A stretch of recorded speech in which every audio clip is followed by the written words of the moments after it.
दूसरा अध्याय, देवराज को शिवलोक की प्राप्ति, चंचुला का संसार से वैराग्य। श्री शौनक जी ने कहा, आप धन्य हैं सूत जी, आप परमार्थ तत्व के ज्ञाता हैं। आपने हम पर कृपा करके हमें यह अद्भुत और दिव्य कथा सुनाई है। भूतल पर इस कथा के समान कल्याण का और कोई साधन नहीं है। आपकी कृपा से यह बात हमने समझ ली है। सूत जी, इस कथा के द्वारा कौन से पापी शुद्ध होते हैं, उन्हें कृपा पूर्वक बताकर इस जगत को कृतार्थ कीजिए।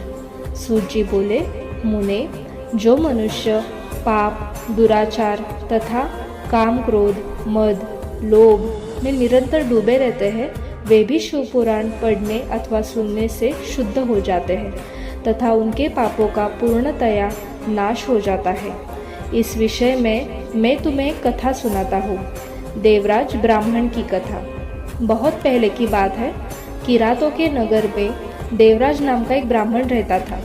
वह ज्ञान में दुर्बल, गरीब, रस बेचने वाला तथा वैदिक धर्म से विमुख था। वह स्नान संध्या नहीं करता था तथा उसमें वैश्यवृत्ति बढ़ती ही जा रही थी। वह भक्तों को ठगता था। उसने अनेक मनुष्यों को मारकर उन सब का धन हड़प लिया था। उस पापी ने थोड़ा सा भी धन धर्म के काम में नहीं लगाया था। वह वेश्यागामी तथा आचार भ्रष्ट था।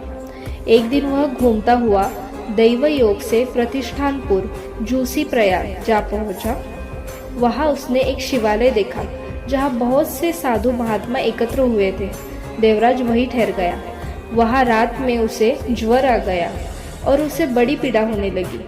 वहीं पर एक ब्राह्मण देवता शिव पुराण की कथा सुना रहे थे। ज्वर में पड़ा देवराज भी ब्राह्मण के मुख से शिव कथा को निरंतर सुनता रहता। एक मास बाद देवराज ज्वर से पीड़ित अवस्था में चल बसा। यमराज के दूत उसे बांधकर यमपुरी ले गए। तभी वहां शिवलोक से भगवान शिव के पार्षदगण आ गए। वे कर्पूर के समान उज्जवल थे।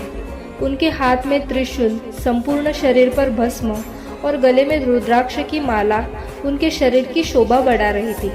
उन्होंने यमराज के दूतों को मार पीट कर देवराज को यमदूतों के चंगुल से छुड़ा लिया और वे उसे अपने अद्भुत विमान में बिठाकर जब कैलाश पर्वत पर ले जाने लगे तो यमपुरी में कोलाहल मच गया। इसे सुनकर यमराज अपने भवन से बाहर आए। साक्षात रुद्रों के समान प्रतीत होने वाले इन दूतों का धर्मराज ने विधिपूर्वक पूजन कर ज्ञान दृष्टि से सारा मामला जान लिया। उन्होंने भय के कारण भगवान शिव के दूतों से कोई बात नहीं पूछी। तत्पश्चात शिवदूत देवराज को लेकर कैलाश चले गए और वहां पहुंचकर उन्होंने ब्राह्मण को करुणावतार भगवान शिव के हाथों में सौंप दिया।